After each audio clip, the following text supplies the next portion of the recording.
Džiaugiasi tėvas labai, kad užaugo jo šaunų sūnai, kad Jurgis Antanas, Aloyzas ir Martynas, 4 miestiečiai, broliai grįžta. Aš galiu 2 žodžius prisiminti dainos ir viskas.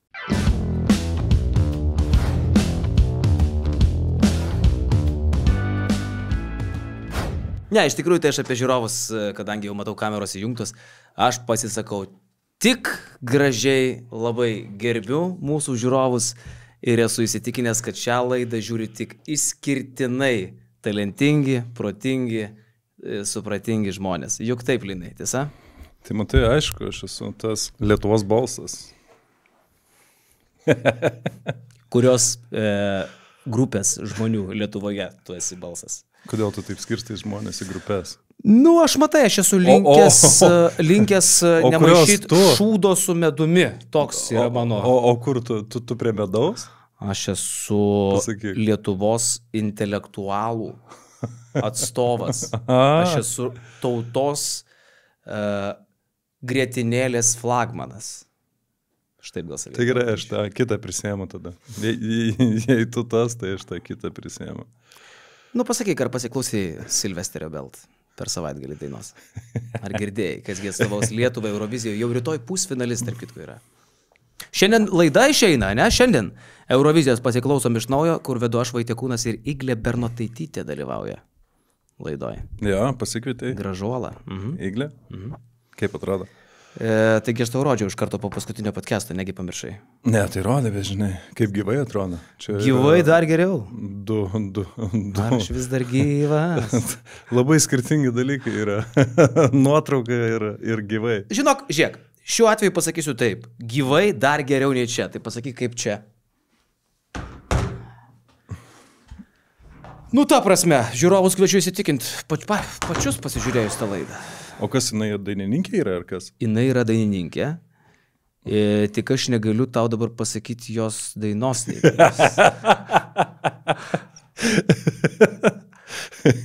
Bet tikrai ne iš blogo, o tiesiog, kai aš žiūriu Iglę, aš pamirštu viską. Jo. Šitas geras atsakymas buvo. Kas tarp? Dėkoju tau, pasigirdo. Dėkoju tau? Pasigirdo tarp kojų. Tada būtų siaubinga. Paniuniuok, tą dėkoju tau. Dėkoju tau. Likime, ne? Ai, žinau vieną gabalą. Tas jausmas. Žiaurus gabalas. Šiaip daugiau neatsimenu. Žiaurus. Ne, aš važiavau į Kauną sekmą ir kažkas mašinoje, nežinau, gal man Spotify'us klausė Saulės Kliošo. Jo. Jo, tai tą dainą kažkaip paspaudžiu uždėjau, ten tas playlistas mano sūnus, žinai, visada. Tai galiu pasakyti, sūnus į mane pasižiūrėjo su tokiu niekinančiu ir paklausė, tėtė, ar tu turim tai? Ar tu vis dar gyvas? Ar turim tai? Ar tebe pažįsti mane, paklausė sūnus. Klausai tokią nesąmonę. Palauk, tai Saulės Kliošas tai yra legendinė grupė. Ne, tai yra ten, tų dainų. Bet jisai nustebo, kad net ir Kliošas pas tave užgrojo, ne? Ne, nes ten šiaip jo playlistai groja pas mane visada, jis ten pririnkęs tų dainų. Jis toks su tokiu, kaip čia pasakyti, gatvės skonį, nežinau, iš kuris gavęs, bet jam patinka sunkios dainos. Repo. Ir taip toliau, ir ta... Kaip paklausai, bitches ir tą. Ir ką dar tą? Nieko, gerai augantis. Gatvės stiliaus muzika, bitches ir dar būna vienas žodis, kur dažnai skamba. Koksai? Ne?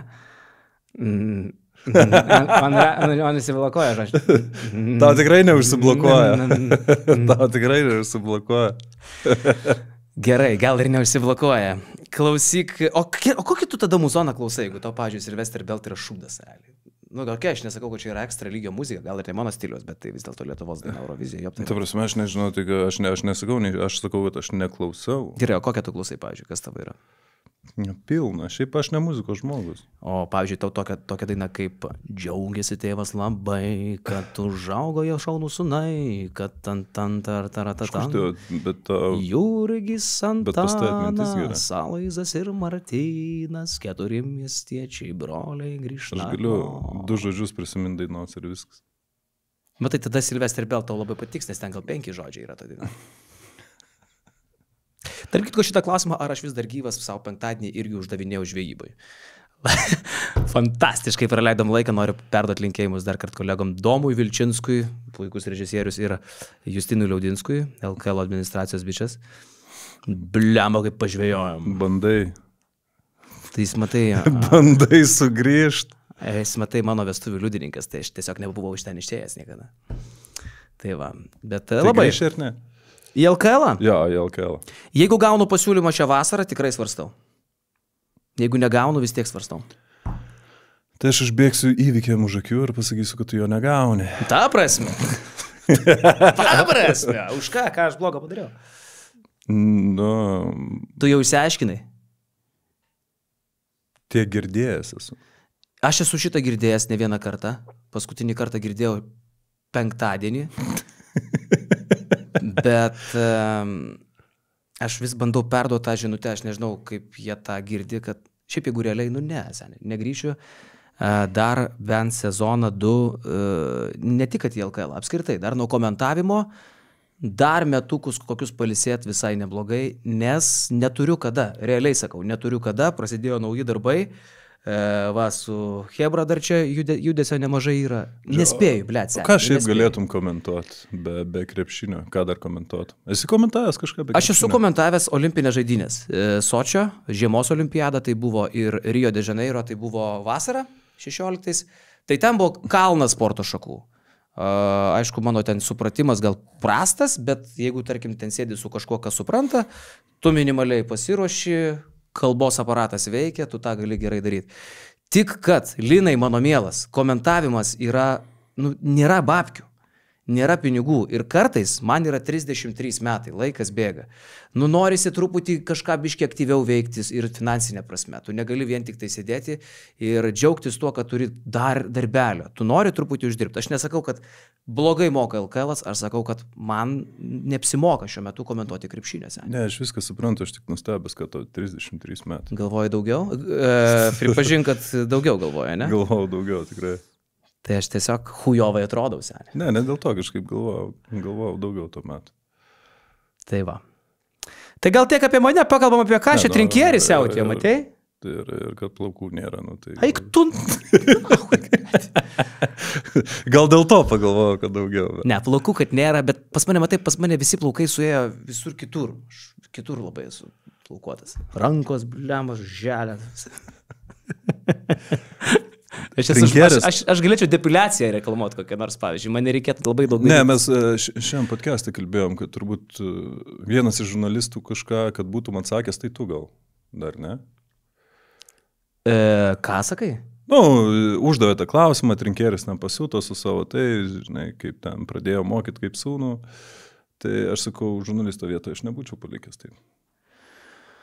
Žiūrėk, tu sakai, gerai, įvedam į kontekstą, tu kalbėjai apie Katilių ir Trinkierį. Katilius Basket News'o žurnalistas Andrėja Trinkieriui paklausė, ar tavo žaidėjai nėra atostogose, nes atrodė tragiškai. Tada Trinkieris supyksta ir sako, tu čia maždaug mano žaidėjų žemini, kas tau yra, ir suprask, rodai nepagarbą mano krepšininkams. Tada Lukas Katilius bando ten kažkaip tą situaciją taisyti, bet žodžiu jau yra kaip yra. Tai tu sakai, kad tu būtum Katiliaus vietoj toliau kabinės akis Andrėja Trinkieriui.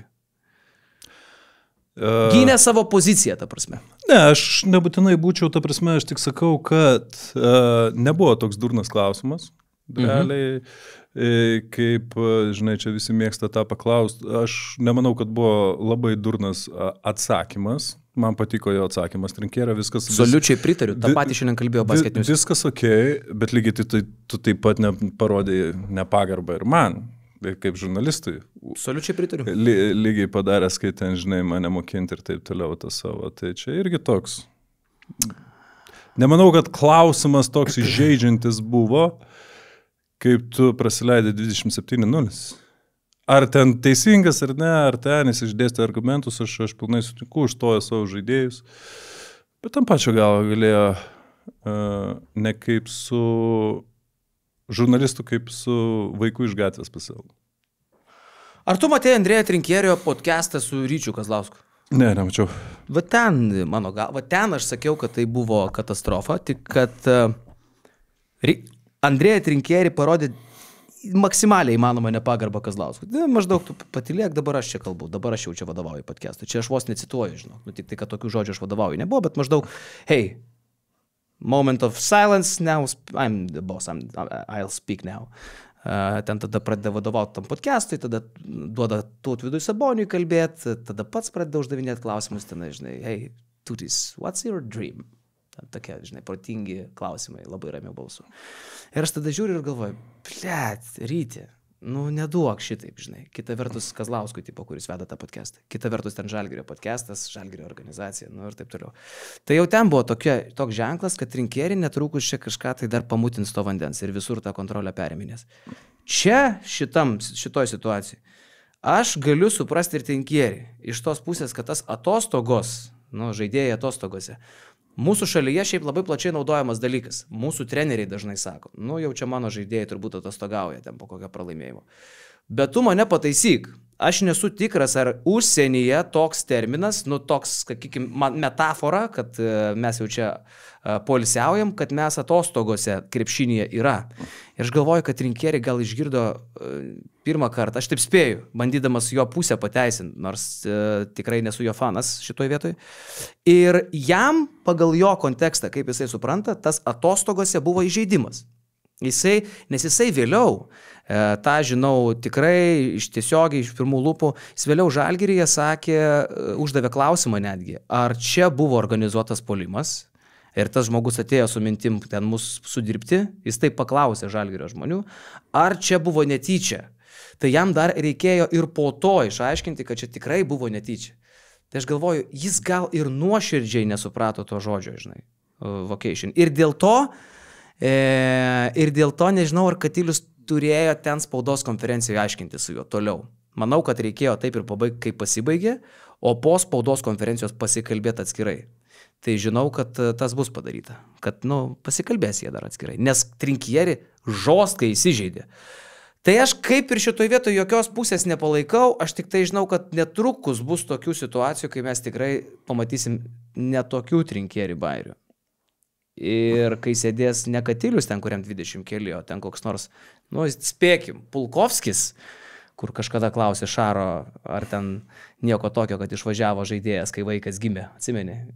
Legendinė frazė. Jo, kai sėdės rimtesnis dėdė, truputį su, kaip sakyt, daugiau žvinų ant odos, blemba bus konfliktų, žinok. Jeigu ten būčiau sėdėjęs aš vietoj Katilius, būtų nesąmonė, aš tikrai būčiau nesivaldęs, bet tai yra mano asmeninės bėdos ir čia didžiuotis to nereikia.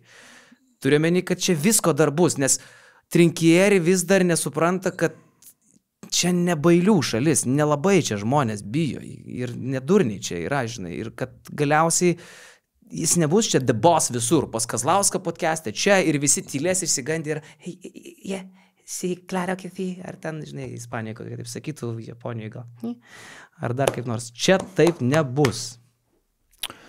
Jo, jis, sakau, turėjo savo priežasčių, man nemanau klausimas, kad buvo įžeidžiantis ant tiek, kad išsivystė į tą, o tu girdi, prasileidė 27-0, tai normalu paklausti.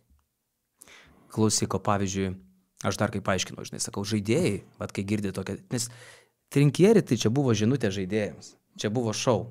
Žiūrėkit, kaip aš už jų stoviu, matai. Čia jis dar sako, mane tai žaist gali, bet mano žaidėjai tai jūs čia nejudinkit, žinai. Tai čia yra fanam ir žaidėjim skirta šou dalis. Čia kaip aš audringai reaguoju, ta. Tai vat man ir įdomu. Tiem žaidėjim, jiems svarbu ar da pizdi, kas ten šou elementais neva stovi už jos spaudos konferencijos. Vat tu klausydavai tų spaudos konferencijų. Būdavo jums svarbu, kiek ten treneris tipo stovi už to žaidėjus? Manau, šitoje situacijoje ne, turbūt daugiausiai yra, kai stovi, ar turi, žinai, blogas varžybas, ne vienas, ne dvi, neina viskas, žinai, ir tada sakykime, žurnalistai kelia klausimus, kas normalu yra, žinai, tada treneris užstoja, ten duoda to pasitikėjimo, čia vis tiek viskas gerai, žais toliau ir taip toliau, žinai. Čia tai toks mažas dalykas, manau, visiškai. Neįtim Žalgirio, tie Žalgirio žaidėjai turi daug patirties, viską ne jie ten, žinai, kažkas jiem, manau, turi įtakos tas pralaimėjimas ar kažką, bet kai tave treneris viešai užstoja, ar ten, žinai, kai yra blogai, kai tau neina, tas labai padeda, manau. Ir aišku, kitas, kai treneris viešai kritikuoja, tai tada irgi kita medalio pusė yra, kur tada jau nėra labai geri santykiai. Žiauriai įžeidus yra Andrėja Trinkieri, tas jau dabar jaučiasi, čia net ir kyla klausimų, čia kaip seksis jam su Katilium toliau bendrauti, nes šiuo metu ir matyti jo nelabai nori ir ten kažką, tai žinai, sakau, toks, drama queen, žinai. Kiras šitas, esi treneris visų pirma, krepšinio treneris, Žalgirio komandos, iš vis nereiks susireikšminti, manau, žinai. Tai yra sportas, tai yra tas, nesprendė čia kaip užbaigti karą rytoj. Jo, apskritai, labai plati tema dėl to, žinai, kas pamiršta, kad yra tik tai žmogus, tai man atrodo, kad jam tą pačią sekundę yra šakės. Bet sakau, kol kas aš dar nepamačiau to Trinkieri veido, dėl kurio, pavyzdžiui, gazdina kolegos iš ten kokio Vokietijos, iš jo buvusių darbovečių, nes yra tokių sakančių, Edgaras Pulkovskis dažnai savo podcastuose tą vis pabrėžia, kad, jūs palaukit, medaus mėnesis, kai baigsis su Trinkieri, va tada jūs pamatysit, kas čia atvažiavo, žinai. Kol kas aš dar nieko baisaus nematau, kol kas man viskas patinka, kol tai neperžengia ribos. Aš galvoju, kai tu aiškiai pamatysi, va tarkim, podcast'e su Kazlausku, jeigu aš būčiau sėdėjęs, aš nesizduoju, kai aš būčiau tenai pradėjęs kalbėti. Kol kas viskas dar taip visai neblogai čia, man atrodo. Tai matai, viskas gerai ėjęs. Kas blogai ėjęs? Atvažiavo, pakeitė, laiminėjo, vos ne playoffai, viskas labai gerai ėjęs. Tai čia, žinai, tu pamatysi viską arba kitam sezone, arba kažkas sprogs playoffus. Jo. Bet jau sakau, jau ženklų yra. Tik atvažiavo, viskasgi buvo nuo to, ten spaudos konferencijos, telefonai įsitraukęs, Italo disko groja, ten išeina iš konferencijos, arrivederci, čiau, žinai. Ir jau dabar tu žiūri, kad huinia prasideda, žinai. Visi žinojo, kad Trinkieris turi didelę ego. Tarp kitko, Trinkeriui 55 metai, aš pastoviai nustembu. 55? Nepasakyčiau, kad ten 50. Kad man 33 jau daugiau. Matai, kaip plaukai pas Trinkerį. Normalus, ja. Bet pilvas koks pasijuštai. Bet plaukai, atsveria. Tai matai, per pilvą, per nieką, tai negali pamatyti, kaip man. Akiniai. Jo. Klausyk, dar kalbant apie rungtynės Žalgiris Wolves, nublemba. Įspūdingai Wolvesai ateina į playoffus. Šį sezoną prieš Žalgirį LKL 2-1. KMT dar prisiminkim, kad irgi lygiom su Graino Kaune. Kitaip sakant, toks įspūdis, Lekšas tokia mintį irgi išsakė, sako, gal netoks ir parankus Wolves yra Žalgiriui, ką? Žinai, ateiti vienas, pažiūrėsim, kaip jie išeis iš tų playoffų. Galėtų tik finale susitikti dabar Žalgiris su Wolves. Jo, tai dar čia ilgas kelias, o parankus, tai aš manau visi ganėtinai parankus varžovai po Žalgirį. Kai tu esi Žalgiris, žinai? Kai jie susikaups, o Vilkai turi to individualumo, pažiūrėsim, ką Žagaras, kaip įsilies, kaip sužais, o po to jau.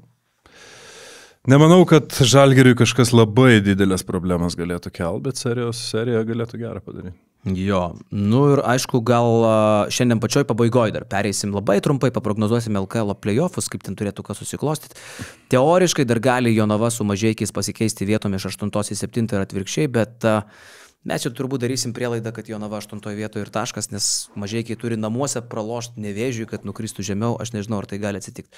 Bet Eurolyga ir praeitą savaitę Eurolygoje sužaistos 4 rungtynės playoffų.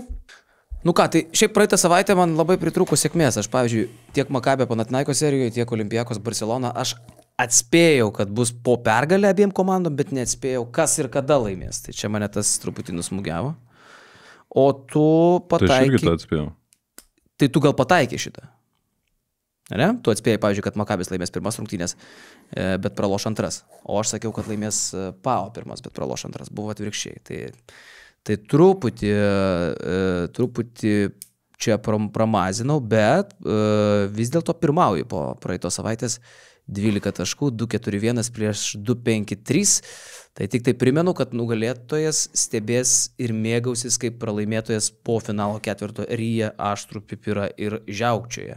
Va tokie pas mus yra pomėgiai. Va. Ką reikia pasakyti, playoffai super. 3 serijos po 5 rungtynės jau iššaukė. Realas, aišku, ten Baskonija nusinešė, bet visur kitur rezultatas lygus, visur kitur rezultatas yra 2-2 ir šią savaitę, antradienį ir trečiadienį mes turim jau galutinius ketvirtfinalių laimėtojus ir finalo ketvirtą. Tai Panathinaikos prieš Maccabi Graikijoje, Monakas prieš Fenerį Monake ir Barsa prieš Oli Barcelonoje. Ir dar niekada per Eurolygos istoriją nebuvo taip, kad namų pranašumą prieš playoffus turinti komanda pralaimėtų 5 rungtynės. Bet aš turiu tokią nuojautą, kad šį sezoną šita taisyklė, tiksliau šita tradicija bus nutraukta ir mes turėsim vieną komandą, kuri pateks iš žemesnės vietos turnyro. Nu, kuri praėjom nuo tos, kuri pateks. Davai! Aš sakau, kad Fenerbahčė laimi prieš Monaką išvykoje 82-76 ir patenka į finalo ketvirtą. Aš sakau, kad Monakas laimės 70-67 ir duodu Dimau MVP. Dimau, naudingiausias Monako žaidėjas dabar, po 14,5 balų renka. Neįtikėtini playoffai jam, bet Maikas Džeimsas, žiūrėk, kad ir kiek buvo dingęs tose ketvirtosios rungtynėse, vis tiek atsiranda jo paskutinis tritaškis, paskutinis metimas ir vis tiek realiai tas metimas buvo lemiamas. Tai tu ką nori gali sakyti apie šitą bičą, bet atėjus minutė X, nes jeigu jis nepataiko, ten sezonas tau pasibaigė realiai, daug šansų, jeigu tas metimas būtų buvęs netaiklus. Tai atėjus minutė X, kas kitas, jeigu ne Maikas Džeimsas, kad ir tai buvo viso labo 10 jo taškas tose rungtynėse, bet jis meta ir pataiko tą metimą, ką? Ja, bet aš manau, šitose varžybose daug kas stovės, kaip jo, jei jis sužais, ištrauks, išeis, tada jau visai, jei jis vėl užbombins tas varžybas, taip įmetė į tą trajeką, tai buvo vienas iš lemiamų, bet po to ir klaidų nemažai dar pridarė. Ir neišsimetė kamuolį, ir baudą nesąmoningą padarė. Ir tą paliko Guduričių, man atrodo, nuratavo nuo Guduričiaus kitą trajeką įmetė. Tai, žinai, irgi toks, aš tikiuosi iš šio didelių varžybų, bet pakol kas Fenerbahčė turi visus atsakymus. Ja. Ir plikasis erelis, tavo brolis dengia jį. Plikasis erelis čia yra tipo Nikas Kalatis? Bald Eagle. Jis yra Bald Eagle? Man atrodo. Ja. Nes aš galvojau, kad Bald Eagle yra Dovis Bičkauskis, bet gal maišau. Ką, skiriasi labai. Aš tarkit, kad neskiriu. Dovis Bičkauskis, galim net nuotraukas parodyti. Dovis Bičkauskis, Nikas Kalatis ir Arnas Veličkas. Suraskit skirtumą. Man tokie vienodi. Ar dar Mindaugo Girdžiūno galim padėti. Tikrai žiauriai panašios galvos yra. Net ne apie plikumą. Galvos panašios. Pabandyk ir tu, Girdi. Palauk dar biškai. Duok man dar metų 5. Nors pasižiūrėjau savo senelio nuotrauką ant kapo, ant paminklo. Plecha, kad, žinok, 50 keli metai lygiai tos pačioj vietoj sustojęs plikimas. Taip, kad brangų žiūrovė gali būti, kad tiek ir ten nuplikau. Va. Stambulė buvo dar vienas įdomus bairis. Muštynės praktiškai ant ribos. Girdėjau daug kas kaltina transliacijos režisierių, kad kaip tu debilė neparodai tokių momentų, taigi čia muštynės, o ten tuo metu jau rodo, žinai, rezultatą ir iš toli kamerą. Bet man yra pasakojęs kolega Tomas Kamaročius, vienas kiečiausių pasaulio transliacijų režisierių, kad negali rodyti pagal reglamentą smurto protrukių. Nei tribūnose, kai vyksta muštynės, nei kai žaidėjai kažką pradeda kaltis. Šiaip negali. Vat pavyzdžiui, Madride, kada filmavo tas muštynės, teoriškai čia yra transliacijos režisieriaus darbo brokas. Tu negali to rodyti. Tai čia atsakymas į klausimą, o šiaip ten reikalai buvo rimti. Ką? Yra tau buvę, tarkim, praktikoje, kad su žiūrovais jau žaidėjai pradėtų mordaboid, arba arti to? Praktika yra B Graikijoje Bet graikai mes žaidė mažoje salėje su Olimpiakos ir ten didelį šūdą malę. Bet čia Oli namų grajus skaitėsi? Ne, mes kažkur išvykai su kažkuria komanda, žinai, ir ten išeidinėjai ir kai tuos ištempė tokius tuneliukus, žinai. Haliai būdavo. Ja, ir tos tuneliukus ištempė ir mes tam gavom tas varžybas, man atrodo. Dar Graikijos lyga ten, žinai, viską. Pulkovskis, tarp kitko, skambino. Jis perskambino. Nu. Ir, žinai, tie visi fanai ten ir vienas fanas, suspyrė į tą trypę ant to, žinai, ir jo koja įkrito. Pramušė tą. Pradėjo tampyti. Ką? Pradėjo tampyti? Pradėjom tampyti už kojos, bandyti stem, bet nepavyko įstem. Wow. Tai jo, ten aišku apsauga viską, bet jo, bet čia fanai peržengė ribą, žinai, ir fanai, aš tai nieko nematau, ką blogo darė Monako fanai. Monako žaidėjai labai. Tai, žinai, emocija, kai tu laimi, džiaugies, visas varžybas, ten visai žodžiais visi vadino. Tai, žinai, tie tuo metu būtų žaidėjai su fanais muštis, tai būtų irgi problema, bet ten fanai šoko dar iš tos pirmos eilės. Manau, tą reikėtų stipriai su baudom suvaržyti, kad komandos to užsiimtų. Aš, žinai, ką dabar prisiminiau? Šį sezoną tai buvo Žalgiris su Bolonija. Aš pats buvau Bolonijoje tuo metu ir tą savo akį mačiau, kai žalgiriečiai ėjo į Rūbinę pro tą patį tuneliuką, ką tik nukalę Virtusą. Ir tada jau ten italų pusduriniai pradėjo ten su kažkokiam tai lasdom daužyti tą tunelį, žinai, ten mėtyti iš kažkokių tai šūdų, ten ar akmenukai, ar ten, neatsimenu kas. Tai va ten toksai buvo. Ir dar man iškilo atminti Vasilija Micičius, kai žaidė Žalgirį, žaidė prieš Lietritį. Ir Siemens arenoje tuo metu kažkaip Micičius ten įsibėgėjęs už galinės linijos nubėgo toli link žiūrovų ir vienas Ryto fanas tada irgi jį taip ten normaliai stumtelėjo, žinai. Tai ten dar dėkui Vasos šviesiam protui, kad ant tų emocijų jis ten nejungė to rytfanio, žinai. Tai va tokius gal prisimenu, bet bauda, kurią gavo Feneris, taip man pradžioje nuskambėjo kaip ir normaliai, bet paskui taip susimastai, blecha, vos nekyla riaušės ir tu gauni 30 000 eurų. Tai kažkaip... Bet aš manau, matai, yra turbūt pagal reglamentus visus viskas surašyta, kiek gali gauti. Nėra, kad gali nuspręsti, kiek duot. Aš tą patį šiandien sakiau, bet tipo toli nuo maksimalios. Toli taip nuo komentuoja. Tai jeigu taip iš tikrųjų yra... Bet tai gal, žinai, pirmas kartas yra ar kažkas. Jo. Lengvinančios aplinkybės. Plus muštinių nebuvo. Jo. Tai va, tai čia mūsų prognozės įsiskiria ir aš manau, kad tai turės didelės įtakos mūsų lenktynėse. Ne, mūsų dar įsiskirs prognozės. Jokauji. Tai gerai, tada aš einu prie to, kur esu įsitikinęs, kad tu prognozuoji Olimpiakoso pergalę. Barsa prieš Olimpiakos. Vykstam į Palau Blaugraną. Taip, kaip atrodė Barcelona. Taikos ir draugystės sporto rūmuose praeitą savaitę. Iš jų tiesiog išsityčiojo antrą mačą Oli, kaip ir gal nesufleruotų man, kad čia taip reikėtų už Barsą dabar stovėti, bet aš manau, kad savigarba užgauta, rungtynių kaina milžiniška, nusiteikimas netikėtas, Palau Blaugranoje elektra bus fantastinė, ten tie fanai, kai sukyla, irgi būna rimti reikalai. Aš prognozuoju Barsos sunkią pergalę 82-78. Aš 73-70 Olimpiakoso pergalę. Tu galvoji, kad... Jo, aš galvoju, kad jie nuvažiuos ir laimės. Ir Oli bus pirma komanda, kuri sugebėjo neturėdama pranašumo namų, ne? Patekti Final Four. Blemba, bet Barsa šiaip turėjo labai gerų rungtynių šitoje serijoje. Turėjo, bet šiaip turėjo pralaimėtą seriją. Turėjo uždaryti Olimpiakos.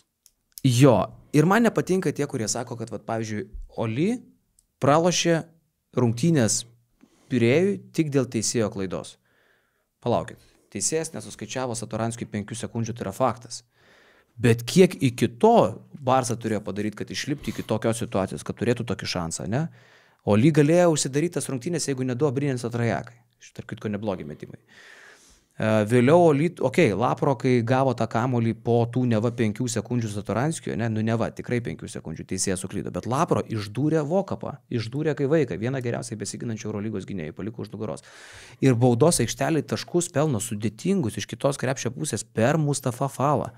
Tai vėliau dar prisiminam, ką Petruševas padarė, ne, su ta pražanga. Jo, nesąmonė. Tai supranti, ir viską suvesti tik į vieną teisėjo klaidą, kai iš esmės buvo dar daug dedamųjų, bet tos klaidos, man atrodo neteisinga ir Barsa parodė, kad net tokio atmosferoje, tokias rungtynės jie gali laimėti.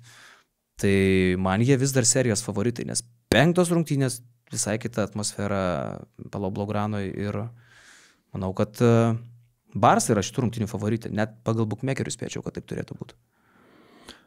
Manau, žinai, bookmakeriai žiūri, kaip istorijoje nėra buvę.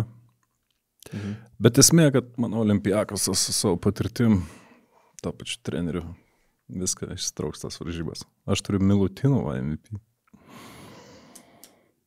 Rimtai? O ką tu turi? Aš turiu Lapro MVP. Ar Lapro arba Veselis visą laiką tas pats variantas man galvoj čia. Bet Milutinovas jau 4 rungtynėse buvo faktorius. Aš jį turiu, pavyzdžiui, savo fantasy komandai. Tai aš jau jį leidžiu į sudėtį, nes šiaip ant suolo laikydavau. Ir jau dabar panašu, kad finalo 4 Barcokas, jeigu išeitų Oli, bus užpompavęs ir šitus kojos raumenis Nikola Milutinovą savo komandai. Ja, aš tikiu. Olimpiakosu tikiu. O kas pas tavė yra pirmų Monakas su Feneriu? Kas MVP? Dymau. Pas mane Heisas. Nu ką, ir paskutinis mačas, šiaip tai jisai vyksta jau rytoj, antradienį, tai jisai iš tikrųjų turėtų būti pats pirmas, čia prognozuojamas, taip. Bet mes pasiliekam pabaigai, visiškas desertas. Aišku, turbūt abu prognozuosim tą patį nugalėtoją, nes Veido Boldvino nėra.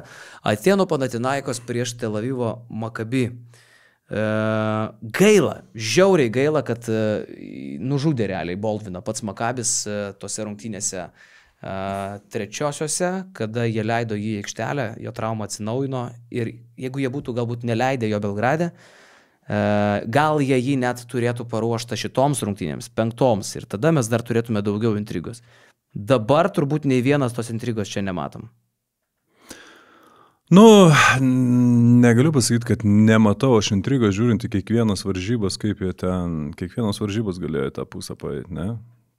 Kai įtemptos ir Maccabis jau atrodo buvo pasiėmęs ir šitas varžybas, kol Panathinaikosas nepadarė to gero sugrįžimo. Tai šiaip pridedant tai yra Maccabis laimėjo rungtynės 2 šitoj serijoj, skaitykim, be Boldvino, nes antrose rungtynėse, tiksliau pirmose, jie 4 kėlinį visą žaidė be Boldvino, nes jis gavo traumą, o čia Belgrade jie žaidė be Boldvino apskritai, jis dar buvo neatsigavęs 3 rungtynėse, jie irgi jas laimėjo.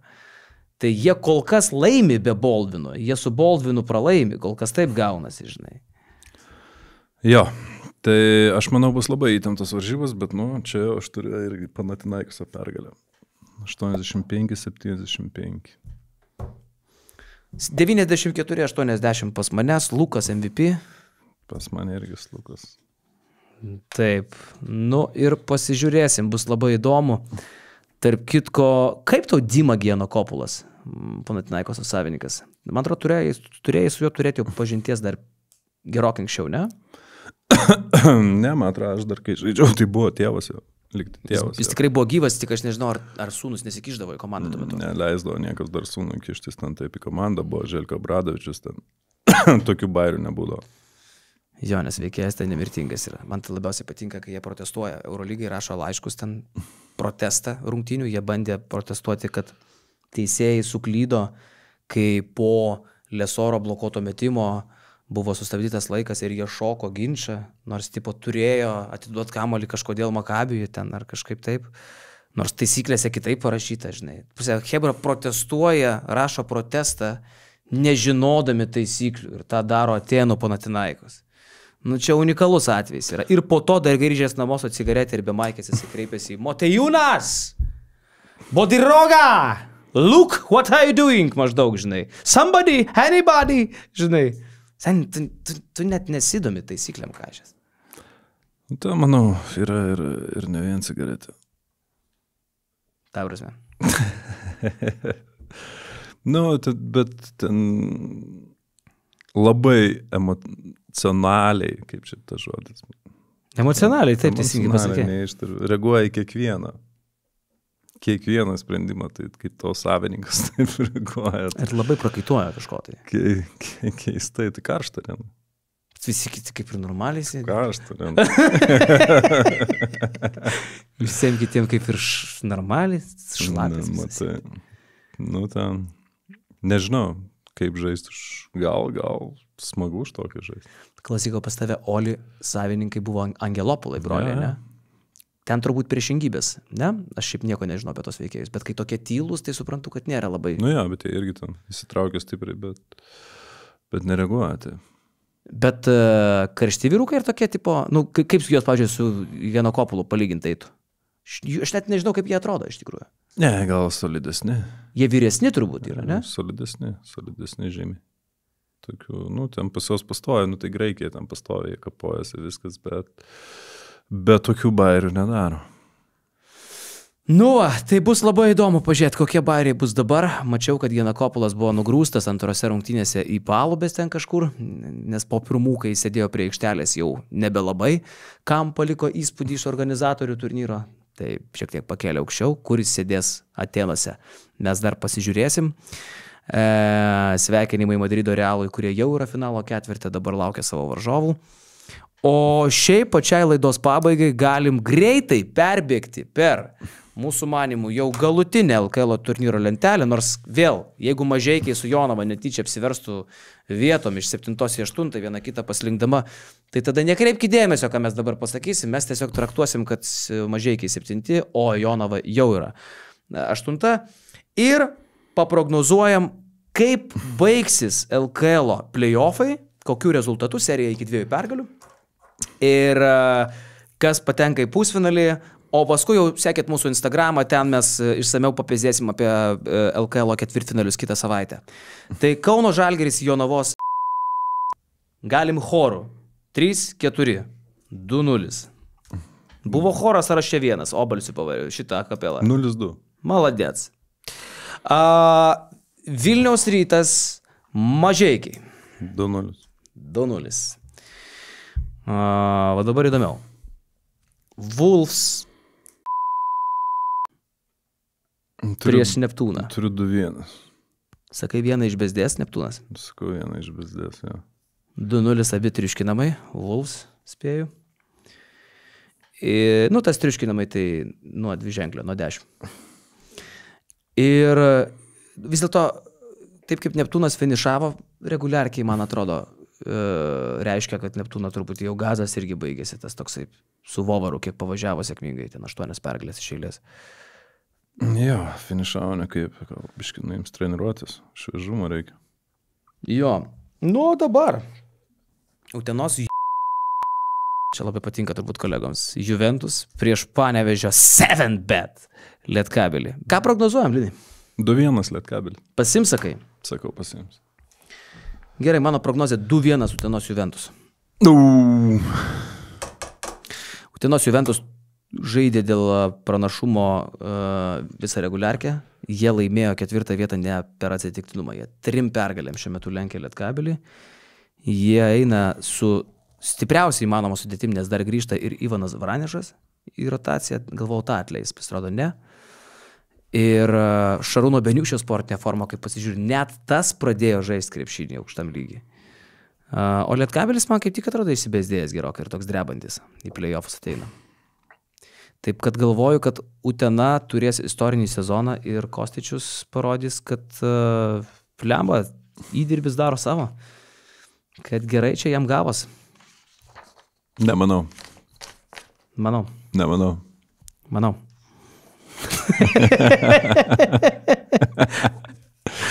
Viskas kaip ryte. Manau, plačiau Instagram'e pasižiūrėkit, ką mes ten pripezėsim kitą savaitę. O dabar žiūrėkite Euroviziją ir jau rytoj Sylvester Belt palaikykit susikabinę už rankų Lietuvą. Plėna, šitą nuotrauką ne prieš mane, kaip jis laimėjo. Kas? Finalo 4.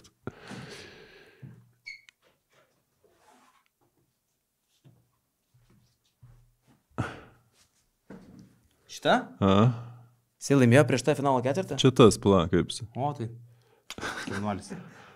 Ačiū tau labai, bičiuli. Ir kol dar nepabėgot, mes čia su Pitu Maiklu dabar pasitarėm, labai neblogas variantas yra ir jums. Pit Maiklas, jo, tai čia turbūt prieš mane. Prabudo iš letargo. Pabandyt prognozuot, kiek naudingumo balų surinks Donatas Motiejūnas, apspjoviau netgi šitą mikrofoną, lemiamose rungtynėse su Fenerbahče. Kol kas Dymau yra naudingiausias Monako krepšininkas, vidurkis 14,5 balo. Kiek surinks jis lemiamose rungtynėse naudingumo balų? Atspėjat, laimit vakarienę su Pitu Maiklu ir dar kažkokį tai prizą iš mūsų kolegų, jeigu nepavyks susitarti su Pitu Maiklu.